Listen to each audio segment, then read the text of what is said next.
Bonjour, chers étudiants. Bon, c'est une occasion de se rencontrer deuxième fois après les cours à distance qu'on a enregistrés relatifs aux matières de droit des marchés publics.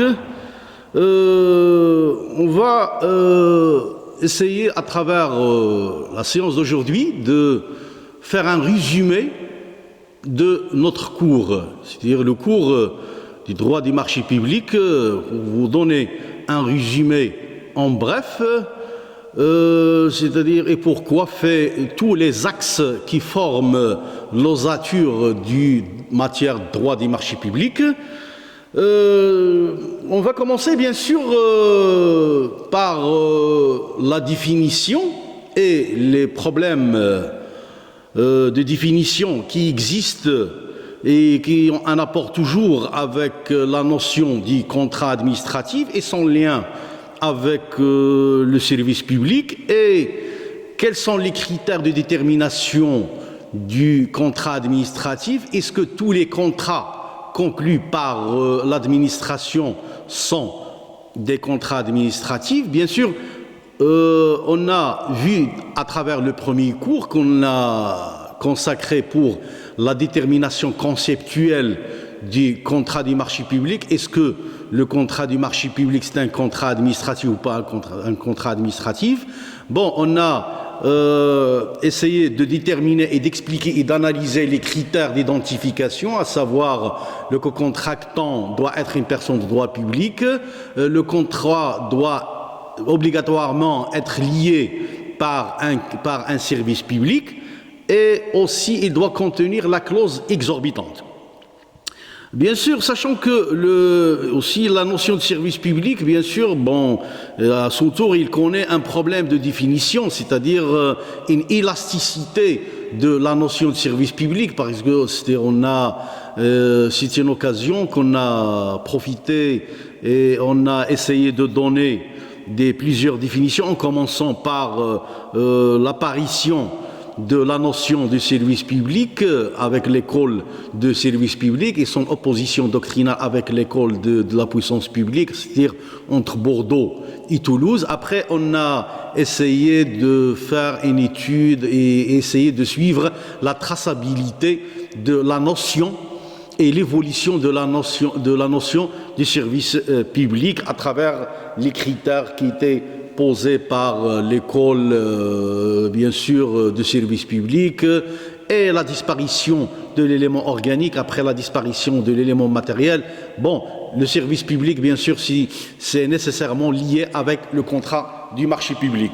Après, on a essayé de faire une distinction entre la notion du marché public et les notions voisines, c'est-à-dire il y a une grande ressemblance entre le contrat de marché public et d'autres contrats à vocation administrative. Par exemple, le contrat de gestion déléguée, à son tour, il est lié par le service public, il contient la clause exorbitante et nécessairement l'un des signataires est une personne de droit public.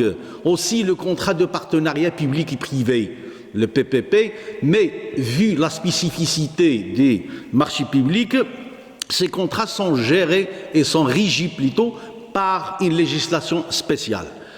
Et aussi, on a essayé de distinguer les contrats du marché public avec les autres contrats conclus par l'administration. On a fait référence à l'article 3 du décret de 20 mars 2013, ce titre de dérogation qui dit expressément, ou bien expressément le législateur, il dit que reste hors d'application des décrets des marchés publics les contrats, c'est-à-dire ces contrats qui vont être cités à titre ou bien listés par le législateur dans l'article 3 du décret de 20 mars 2013 sont hors d'application des décrets de 20 mars, à savoir la gestion déléguée, le partenariat public-privé et les contrats que l'administration il conclut, mais ils sont assujettis au droit commun. C'est-à-dire que l'administration, dans sa vie quotidienne, il conclut des contrats qui sont assujettis au droit commun. C'est-à-dire c'est le juge de droit commun qui est compétent. Et aussi, parmi les références d'identification des contrats administratifs, on a essayé de citer c'est-à-dire les critères de détermination, les trois critères qui sont connus par la doctrine, et aussi on a fait référence à l'article 8 de la loi 41/90 instituant les juridictions administratives, surtout l'article 8 qui régit la compétence d'attribution. Il dit que les juridictions administratives sont compétentes dans les litiges naissants des contrats administratifs. Le législateur n'a pas dit les conflits, c'est-à-dire les litiges naissants des marchés publics, mais naissants des contrats administratifs. C'est-à-dire que c'est pas tous les contrats des marchés publics sont nécessairement des contrats administratifs. Alors, le juge administratif, pour déclarer, ou bien pour se déclarer compétent en matière de litige,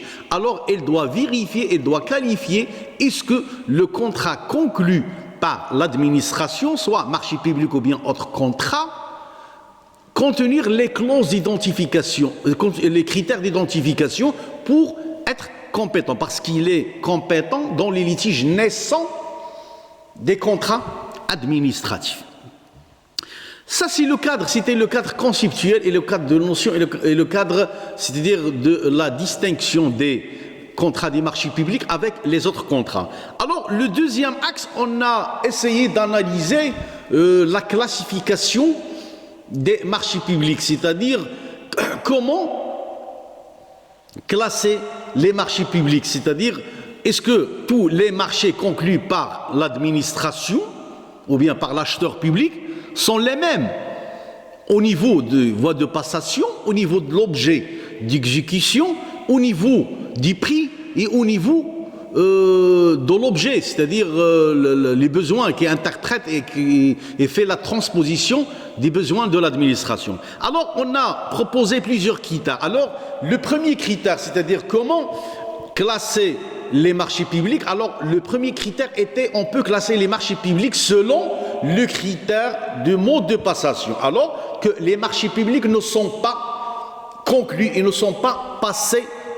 par les mêmes modes. Alors, le législateur, il a mis à la disposition de l'acheteur public plusieurs modes de passation, c'est-à-dire pour assurer certaines flexibilités et donner certaines, bien sûr, élasticité à l'acheteur public et pour, bien sûr, adapter les modes aux besoins de l'administration d'abord et aux contraintes de l'administration. Mais malgré cette flexibilité, c'est-à-dire cette flexibilité, il y a bien sûr des garanties et aussi il y a un certain de contrôle, il y a plusieurs restrictions que l'acheteur public, elle doit les respecter. Alors on a commencé par le mode le plus connu, à savoir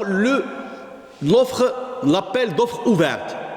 Alors l'appel d'offres ouverte, c'est bien sûr c'est le mode de passation que l'administration, bien sûr, il doit respecter, comme on a dit, les règles de gouvernance qui encadrent l'achat public. Quelles sont les règles de gouvernance qui encadrent l'achat public? Alors, on a cité les 4 principes fondamentaux qui doivent encadrer et qui doivent accompagner le processus d'achat public depuis sa naissance jusqu'à la fin, soit la fin normale ou bien la fin anticipée, comme on va voir dans le dernier chapitre. Alors, le premier principe, c'est la transparence et aussi la concurrence et aussi l'égalité de traitement des concurrents et aussi la protection des droits des concurrents et aussi la protection de l'environnement. Alors, dans l'appel d'offres ouvert, le législateur il est obligé de respecter impérativement et d'une manière obligatoire tous ces principes. Appel d'offres ouvert, il est ouvert, c'est-à-dire à tous les concurrents qui remplissent les conditions. Bien sûr, on a parlé des conditions. Alors, il y a les conditions juridiques qui sont imposées par le législateur d'après le décret de 20 mars 2013 et d'après la législation qui accompagne le décret, à savoir le CCAGT, le CCAGMO, tout l'arsenal juridique qui encadre l'achat public. Aussi, il doit aussi respecter les clauses contractuelles.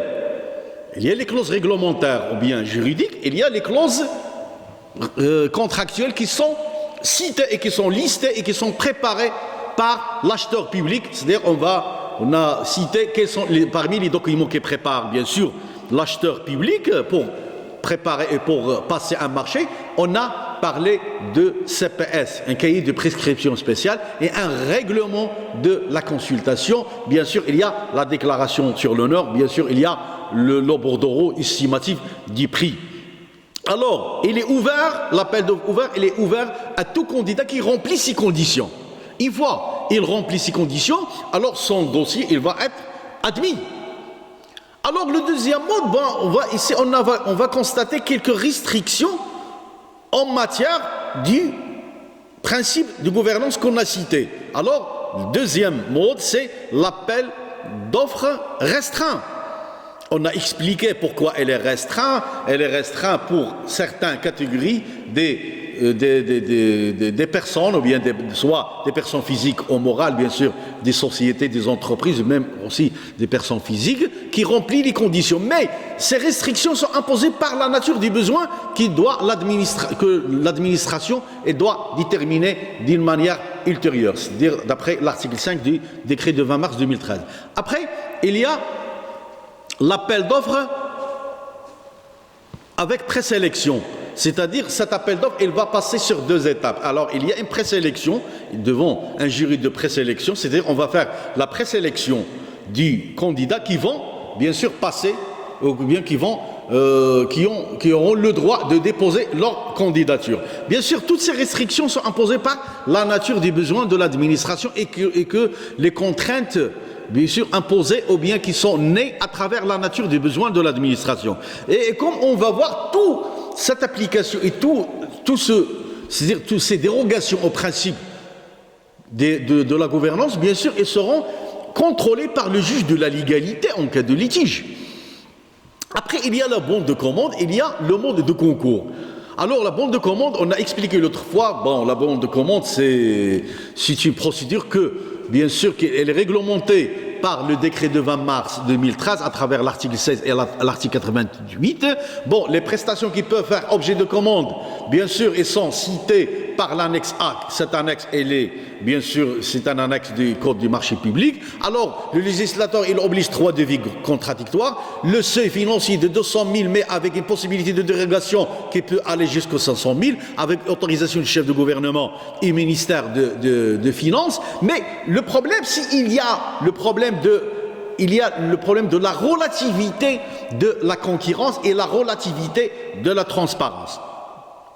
Après, il y a l'appel d'offres, comme on a dit, les modes, c'est l'appel d'offres ouvert, l'appel d'offres avec présélection, l'appel d'offres restreint, il y a la bande de commande, il y a le mode de concours, mais on a oublié de citer les marchés négociés. Alors, les marchés négociés, ici, il y a une restriction totale, c'est-à-dire, ça se voit qu'il n'y a pas un respect des principes de la gouvernance, c'est-à-dire, il n'y a pas l'appel à la concurrence, il n'y a pas le respect, bien sûr, de la transparence, et ainsi de suite. Mais prenons le principe de la transparence. Le décret du marché public, il distingue entre les prestations qui peuvent, ou bien en cas, c'est-à-dire les types de marchés qui peuvent faire objet d'un marché négocié, mais il y a des prestations que la publicité il est obligatoire, mais il y a certaines prestations que la publicité n'est pas obligatoire. Et on a donné l'autre fois les exemples quand l'administration il va recourir au marché négocié, c'est-à-dire dans le cadre des marchés, bien sûr, qui ont un lien, ou bien les marchés relatifs à la sécurité nationale, ou bien à la défense nationale, ou bien en cas, bien sûr, en cas d'urgence, ou bien en cas de pandémie, comme on vit actuellement, c'est-à-dire des cas très exceptionnels que la nécessité impose, par exemple, pour les marchés de la défense nationale ou bien de la sécurité nationale, l'intérêt de l'État et l'intérêt de la sécurité de l'État impose à l'acheteur public que c'est pas tout le monde doit bien sûr pouvoir bien sûr voir les documents et les secrets de l'administration.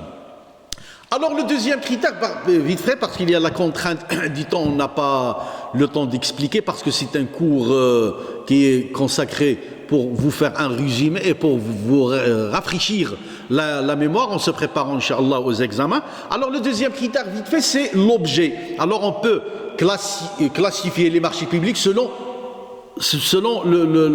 l'objet d'exécution. Ce n'est pas l'objet d'exécution, mais le mode d'exécution. Alors, est-ce que tous les marchés sont exécutés de la même manière? Non, c'est pas. Alors, on a vu l'autre fois qu'il y a le décret de 20 mars 2013, il va classifier les marchés publics selon le critère du mode d'exécution en plusieurs. Alors, on doit commencer d'abord par l'article 5. Pourquoi l'article 5? L'article 5, le législateur, il impose à l'administration de déterminer d'une manière, c'est-à-dire ultérieure, ses besoins, d'une manière précise, en termes de qualité et en termes de quantité.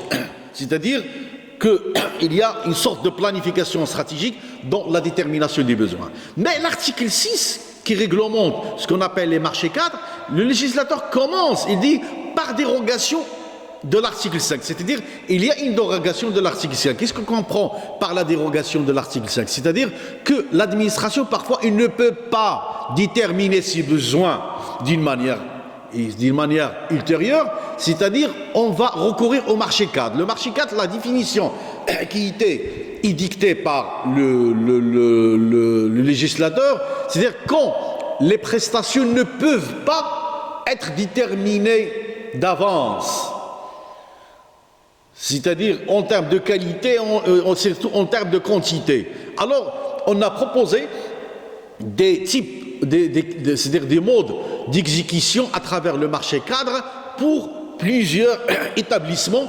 qu'ils ne peuvent pas déterminer ces besoins, bien sûr, d'une manière, c'est-à-dire d'avance, d'une manière ultérieure. Par exemple, il y a des institutions, par exemple les institutions hospitalières ou bien les institutions pénitentiaires, ils ne peuvent pas déterminer ses besoins. Par exemple, un directeur d'une institution pénitentiaire ne peut pas déterminer ses besoins parce qu'il ne va pas savoir combien de prisonniers ils vont, bien sûr, le prison qui est chargé de sa gestion, c'est-à-dire combien de prisons il peut avoir cette année, c'est-à-dire en fonction de la politique criminelle, en fonction de beaucoup de choses. Alors ici, il a le droit d'exécuter le marché selon un marché cadre. Alors le marché cadre, il doit tracer un minimum et un maximum, mais à condition que le minimum ne doit pas dépasser 2 fois le maximum, pour un délai de 3 ans, pour des prestations qui figurent dans l'annexe A, et pour une durée de 5 ans pour les prestations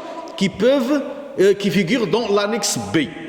Alors, un marché cadre, il est conclu pour 3 ans et pour 5 ans. Les prestations qui peuvent faire objet d'un délai de 3 ans, ils figurent dans l'annexe A. Les prestations qui peuvent faire objet dans de 5 ans figurent dans l'annexe B. Et le législateur, bien sûr, tout marché cadre doit contenir, bien sûr, une clause de tacite reconduction. C'est-à-dire, il doit se renouveler automatiquement. Mais pour les prestations qui figurent dans l'annexe A, l'acheteur public doit liquider financièrement le marché cadre dans un délai de 3 ans. Et pour les prestations de 5 ans, il doit liquider au niveau financier, au niveau budgétaire, le marché cadre au niveau de 5 ans. Bien sûr, il y a le contrôle du contrôleur des finances, il y a tout ce procédé qu'on a vu dans le cadre du contrôle budgétaire des marchés publics. Alors, il y a un autre type, à savoir les marchés à tranche reconductible. D'après l'article 7, le marché public, l'acheteur public, il peut recourir au marché reconductible. Alors, les marchés reconductibles, bien sûr, automatiquement, il contient une clause de tacite reconduction. Alors, ce n'est pas la peine que le marché se renouvelle automatiquement. Ce n'est pas comme les marchés cadres doivent contenir obligatoirement une clause de tacite reconduction, mais les marchés reconductibles, ils contiennent cette clause de tacite reconduction. La même chose pour les prestations qui peuvent faire objet de 3 ans, ils figurent dans l'annexe A. Les marchés qui peuvent faire objet de 5 ans, il figure dans l'annexe B. Bien sûr, il y a une certaine ressemblance. Mais la petite différence qui existe entre marché cadre et reconductible, c'est que les marchés cadres, on peut recourir lorsque les prestations ne peuvent pas être déterminées d'avance. Mais les marchés reconductibles, bien sûr, ils peuvent être déterminés d'avance, mais pour faire et pour donner certaines flexibilités à l'acheteur public, on lui donne cette possibilité d'exécuter le marché à travers le mode d'exécution qui est régi par la RCQ7 à travers les marchés reconductibles. Après, il y a les marchés à tranches conditionnelles. Voilà, comme son nom l'indique, il y a les tranches et il y a les conditions.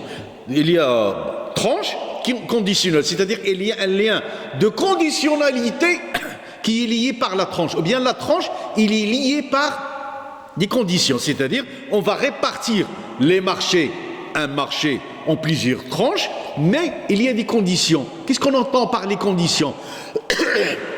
C'est-à-dire on ne peut pas octroyer une tranche pour l'exécution à condition qu'il existe, c'est-à-dire un budget correspondant à cette tranche.